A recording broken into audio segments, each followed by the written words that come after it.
Tonight, I kill some Irish peasants. Scotland gets rich. Oh my god, we're making bank! And my king goes on a vacation to the Middle East. Okay. Greetings. Welcome to Knights of Honor. Hello viewers and welcome to a new grand strategy adventure. This is Knights of Honor 2, a new game that released this December. And dude, it's a lot of fun. Whenever you get a new map painting simulator though, the first question is always, who am I going to dominate the world with this time? And I immediately have to think of my friend Reese. He's wanted to be in a video for a long time now. Alright, so what do you think I should play, man? You should pick Scotland because, first and foremost, we're Scottish. We've got kilts, we eat haggis, we hate the English, we hate everybody, we hate ourselves at times. And guess what? Right. With that sorted, it was time to start our adventure. As Scotland. Welcome to the island nation of Scotland. In order to achieve glory and victory, we can do either one of three things. Get access to all goods, conquer the world, or get voted in as ruler of the world. There is one more thing, however. In order to make Reese proud, the first goal of our master plan will be to take England for ourselves. With Knights of Honor being a grand strategy game, there is of course an economy to manage. Every town has access to the general building tree and some have access to unique buildings. These unique buildings tend to make a lot of money. Before we can afford them though, we need to make some starter cash. We'll do that by building marketplaces everywhere. Even with these marketplaces built though, our income isn't quite all that. So it is time to raise up an army of peasants and adopt a tried and true strategy. Taking our money from the Irish. It's time for D-Day, boys! The opinion of our clergy dwindles, sire. Alright, so we just pissed off the church and the merchants, but honestly, they can just stay mad. We're about to make tons of money. So, slight snag in the plan? Not to worry. We'll clap the cheeks. In Knights of Honor 2, there are actually two ways of fighting combat. You can directly control units in the field, RTS style, and fight the battles yourself. Or, if you're a man of culture like I am, and sure you have numerical superiority, and just, enjoy the little dudes at the bottom throwing stuff at each other. Nice. Or whatever it is that they're doing. Bye! So, you just beat up a few Irish peasants. You're starting to feel good. Is this what it's like to be a king? Nice. Thank you. So, now that you've acquired some riches, you sell your peasants home. Off I go then. You're a good king. So you build some upgrades. Because you're not done with Ireland just yet. Oh, and yeah, on a small side note, apparently your people don't like it when you're constantly fighting other Catholics, but don't worry about it. That's what you've built the army for. Now that your lands are stable once more and you've built up your elite force of troops, it is time to go back for round 2. After dealing with another small rebellion, you decide it's time to expand Scotland's borders. Alright, it is time for our second attempt at taking Ireland. This time though, you've come prepared. You've invested in the skills of your marshals. You've brought all the provisions you'll need, and you're ready to wait out the enemy. Wait, hold on for a second. What did it say down there? Oh, so because they sent reinforcements, we're fighting immediately? Let's go! We don't even have to wait, let's go! Splendid work. Haha, success! We've won our war. Well done, you've just taken your first step in becoming a true conqueror. You've expanded your kingdom. For some reason, however, the peasants that are now a part of your glorious realm aren't satisfied with their new overlords. So it is time to send your marshal out on a PR tour to win some hearts and minds. Our population is rebelling. And when that doesn't work, well, there's always the alternative. Now that we have a foothold in Ireland, it is time to get rid of their slums and expand our industrial might by adding salt trade to our network. Doesn't our income just look beautiful? After subduing more of Ireland, taking care of countless rebellions, and a failed raid into Wales, our kingdom grew in notoriety. It seems we have made some enemies.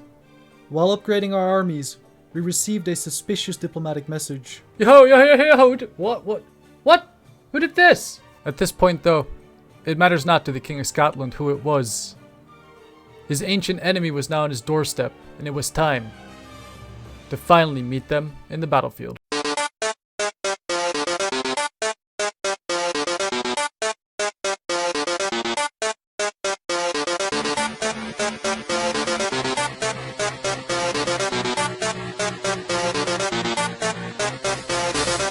Yo, hold on, chill with the music. This is not that kind of video. Like, who cares? Like, yeah, here in the background, there's a bunch of footage of me taking over some English settlements. That's not the point. It's a grand strategy game. It's about the buildings and about the money. So yeah, we took all of England. Who cares? I'm about to show you the best side of the game. Welcome to Knights of Honor 2 Get Rich Quick How to Economy 101. We begin with the marketplace. We all remember the marketplace, right? Cool. Then we build housing. Lots and lots of housing. Housing equals growth. Growth equals taxes. Taxes are good for us because we're in charge. Then we start gathering all the possible unique resources we can. Sheep? Cool. Minerals? Better. Flax? Amazing. The money we gain we use to upgrade our existing marketplaces and housing.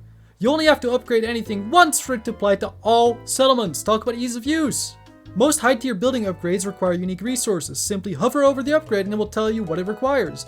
And if you go into the Kingdom Advantages screen, it even tells you if and where you can produce these goods. Oh, and merchants. Merchants. More merchants. Get trade deals. Watch the money skyrocket. And then start it all over again. Keep investing. And remember, fighting wars is for suckers, but you can just build a ginormous economy. Whew. Alright. Sorry. Where were we again? Oh yeah, England had just moved from the islands to mainland Europe. Let's start with that. Just a few moments after establishing peace with them, the English decided to attack us again.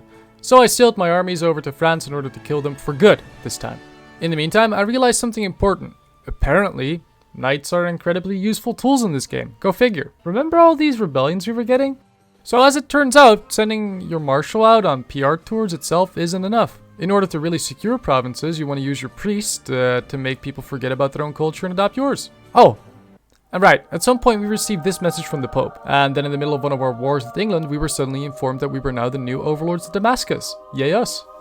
After taking England's Western European possessions and finally converting our provinces to our culture, our kingdom was in its most stable position yet. With riches flowing in and access to almost all goods, we decided to invade Flanders to conquer London and Denmark to conquer Canterbury, and finalize our conquest of the British Isles. At this point, Scotland was strong, and I was almost beginning to think the game was easy.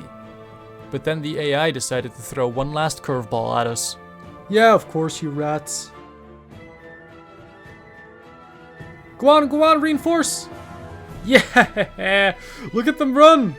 Dude, we are running out of manpower. Where do these guys keep coming from? Alright, this one should be easy. Let's mop them up, boys. Right, welcome to the 5th Siege of Angers. What? Are you kidding me? Alright, boys, that's another siege secured. Come on, we got this. Let's keep going. Dude, they are not making this easy on us. Ah, yes!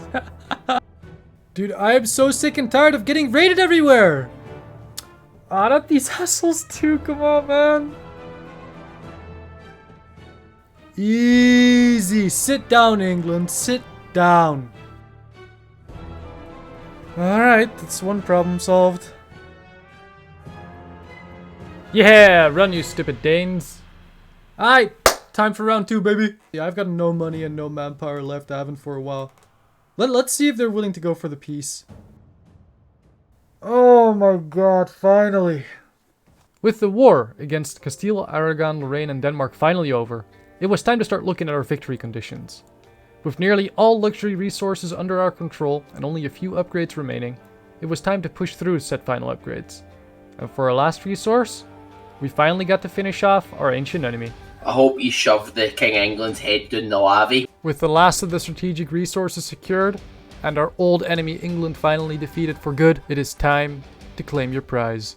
The riches of all trade centers combined pale in comparison to our wealth of goods. We thrive as the most developed kingdom of them all.